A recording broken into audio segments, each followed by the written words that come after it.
नमस्कार, आप देख रहे हैं हरियाणा टुडे। हरियाणा टुडे की इस खास पेशकश में आज आपका स्वागत है।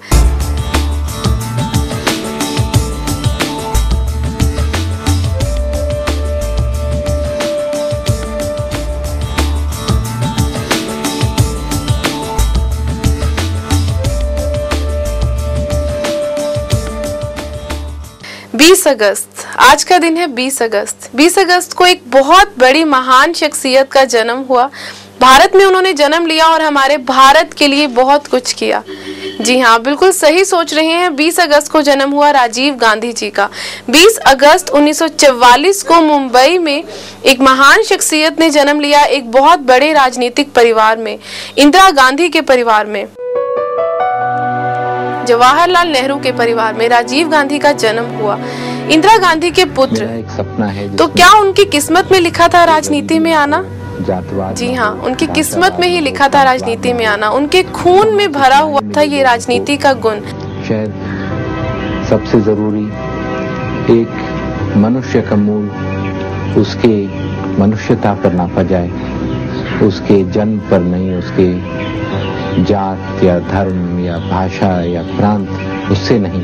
लेकिन उससे ज्यादा मेरा एक सपना है कि भारत दोबारा मानवता की सभ्यता में आगे निकले, दुनिया को विचारधाराएं दे और मानवता को एक शक्ति दे पाए। हम ये कर पाएंगे, भारत को इस रास्ते पर चला पाएंगे तो पूरी दुनिया में एक नई रोशनी आ पाएगी। राजीव गांधी जी का जन्म हुआ मुंबई में, उसके बाद उनका पालन पोषण हुआ वहीं मुंबई में, लेकिन वो पढ़ने के लिए उन्हें भेज दिया गया एक स्कूल में, देहरादून में, और उत्तराखंड में उनकी अर्ली स्कूलिंग हुई। उसके बाद उन्हें भेज दिया गया विदेश, लंदन, जहां एक बहुत बड़ी डेस्टिनी लिखी हुई थी जिन्हें भारत में आना था। जी हाँ, हम बात कर रहे हैं एंटोनियो मैनो की, जिनके साथ राजीव गांधी जी का विवाह हुआ जब वो कैम्ब्रिज में पढ़ने चले गए, जिन्हें आज हम जानते हैं सोनिया गांधी के नाम से। सोनिया गांधी जो एक राजनीतिक परिवार से जुड़ी, शायद उन्होंने भी राजनीति के बहुत से गुर सीख लिए हैं। सोनिया जी ने उनके कदम से कदम मिलाते हुए एक साय की तरह संपूर्ण भारत भ्रमण में उनका पूरा साथ दिया और भारत के निम्न और गरीब ग्रामीण तबके के लोगों का दुख दर्द समझा। साथ ही समय समय पर भारतीय परंपराओं और सांस्कृतिक गतिविधियों में पूर्ण रुचि लेकर भारतीय संस्कृति में अपने आप को पूरी तरह ढाल दिया। राजीव गांधी को हम सब जानते हैं कि वो एक पायलट थे। उन्होंने कैम्ब्रिज से इसकी पढ़ाई की और फिर वो इंडियन एयरलाइंस में एक जाने माने पायलट बने, जिन्होंने बहुत अच्छा काम किया। फिर ऐसा क्या हुआ जिसकी वजह से उन्हें राजनीति में आना पड़ा? वो नहीं चाहते थे राजनीति में आना, इसी को शायद किस्मत कहते हैं। वो बनना चाहते थे पायलट, लेकिन उन्हें संभालना था इस देश का कार्यभार, उन्हें संभालना था इस भारत की धरती को, हम सब भारतीय नागरिकों को। इंदिरा गांधी ने बहुत ज्यादा इंसिस्ट किया राजीव गांधी जी को कि वो पॉलिटिक्स में आए, लेकिन राजीव गांधी जी नहीं आए। लेकिन फिर संजय गांधी जी की मृत्यु के बाद उनका आना हुआ इस राजनीति में।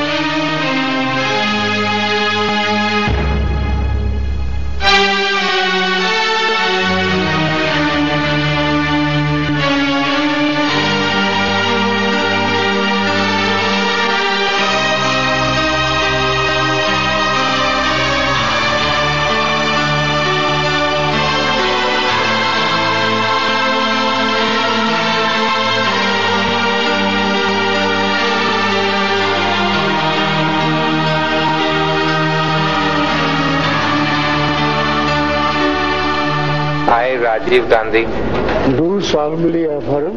भारी बहुमत के बाद राजीव गांधी बने हमारे प्रधानमंत्री। That I will bear true faith and allegiance to the Constitution of India. To the Constitution of India. वो जिस मोड़ पे आया था वहशत का राज था, दहशत से दहला दहला सारा समाज था। ऐसे में उसने आकर एक राह दिखाई, जन जन के मन ने जैसे कुछ राहत पाई। धीरे धीरे उसका बढ़ता गया भरोसा, सीधे सच्चे लोकतंत्र का हामी वो था। वो सीधा सच्चा एक व्यक्ति, जनहित जागी वो युवा शक्ति, वो एक व्यक्ति। राजीव गांधी जी जैसे ही राजनीति में उतरे, उन्होंने भारत के लिए बहुत कुछ किया। उन्होंने ना सिर्फ रूरल एरिया को संभाला, बल्कि भारत को ले चले एक 21वीं सदी की ओर, एक तकनीकी की ओर, एक शास्त्र की ओर। उन्होंने भारत को जोड़ा कंप्यूटर विज्ञान से, आईटी के क्षेत्र से। उन्होंने सिर्फ क्षेत्रवाद के बारे में ना सोचते हुए भारत को एक प्लेटफॉर्म दिया, अंतर्राष्ट्रीय प्लेटफॉर्म। भारत को पहुंचाया एक 21वीं सदी के एक मॉडर्न भारत में। लेकिन उसके साथ साथ उन्होंने भारत के रूरल एरियाज पे भी ध्यान दिया। उन्होंने स्थापना की जवाहर नवोदय विद्यालय की। उन्होंने चाहा कि भारत को हमें ऊंचा उठाना है तो वो शिक्षा के माध्यम से ही ऊंचा उठाया जा सकता है। श्री राजीव गांधी ने हवाई जहाज के सीट से इस महान राष्ट्र की अति महत्वपूर्ण कुर्सी संभाली। उन्होंने अपनी महान माताजी के नक्शे कदम पर चलते हुए राष्ट्र को तेजी से विकसित और मजबूत बनाने का बीड़ा उठाया। वे बहुत ही जल्दी इस बात को जान गए थे कि किसी भी राष्ट्र का समूचा विकास युवा शक्ति द्वारा ही किया जा सकता है।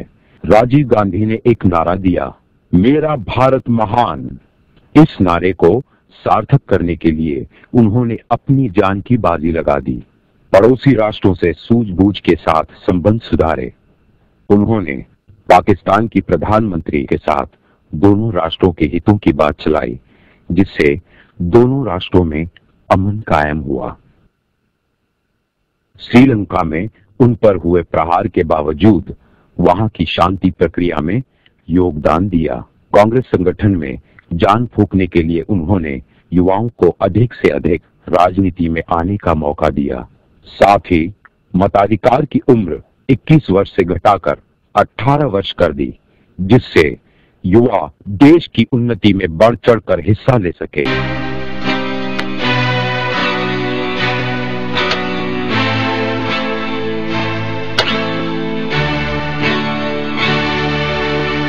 सफल प्रजातंत्र के लिए सांसदों की खरीद फरोख्त पर अंकुश लगाना आवश्यक था। संसद ने दल बदलुओं के खिलाफ विधेयक पारित किया, जो स्वच्छ लोक जीवन की दिशा में पहला कदम था।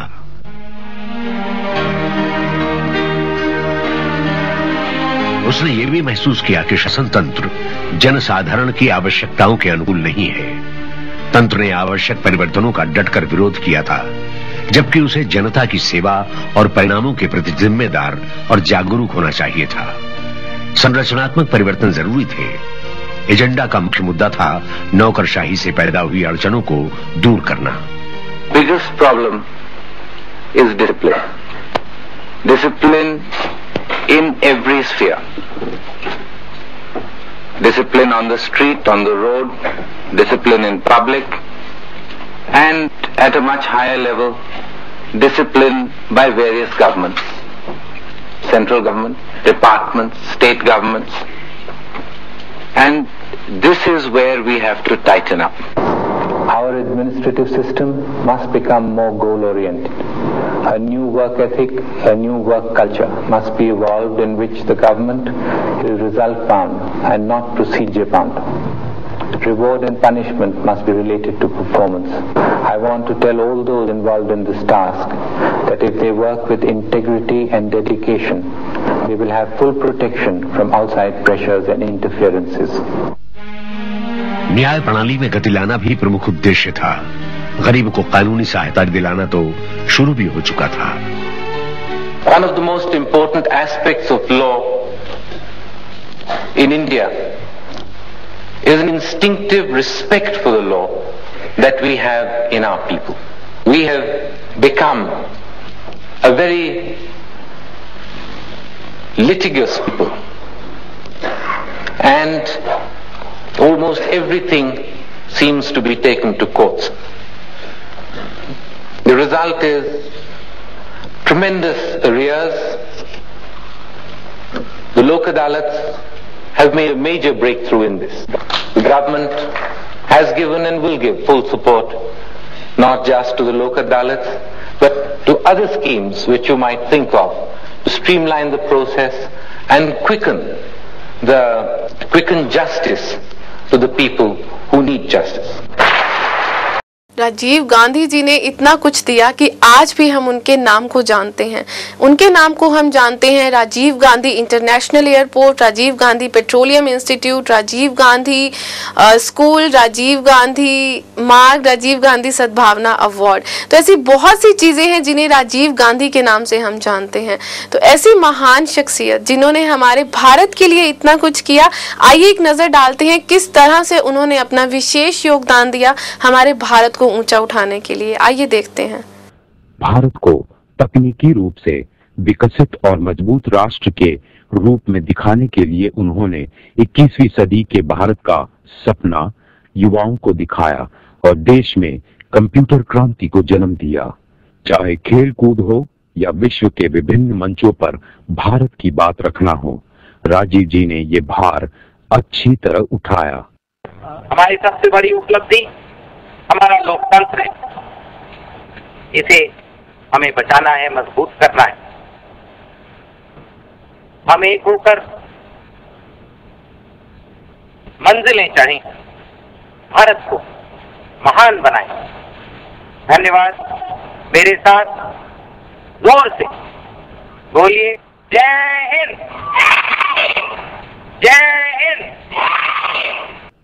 संचार क्रांति की शुरुआत राजीव गांधी के समय में हुई तथा इलेक्ट्रॉनिक्स और कंप्यूटर के क्षेत्र में भारतीय युवाओं को विदेशों में रोजगार प्राप्त करने का तथा राष्ट्र का नाम ऊंचा करने का मौका मिला।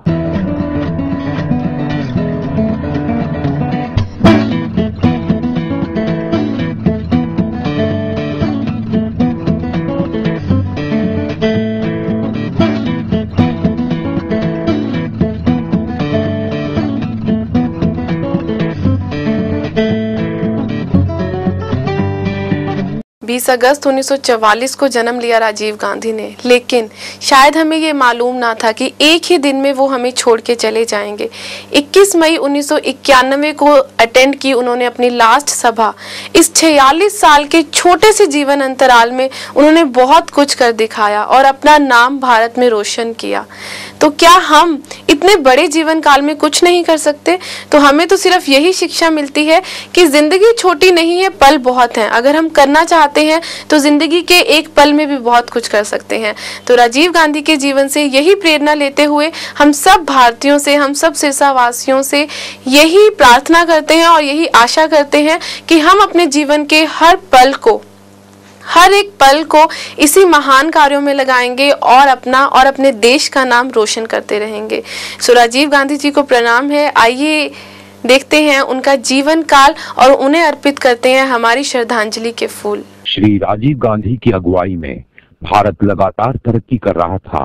भारत को आर्थिक और तकनीकी रूप से समृद्ध तथा शक्तिशाली राष्ट्र का सपना देखने वाला वो महान सपूत 21 मई 1991 को श्री पेरमदूर में एक मानव बम विस्फोट के द्वारा वीर गति को प्राप्त हुआ।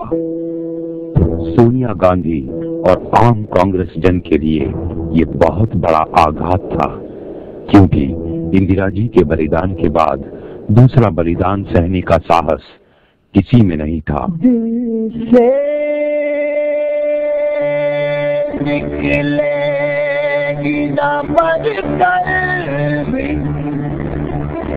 वतन की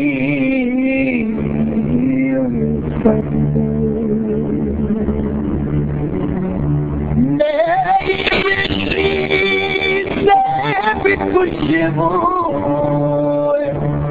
वतन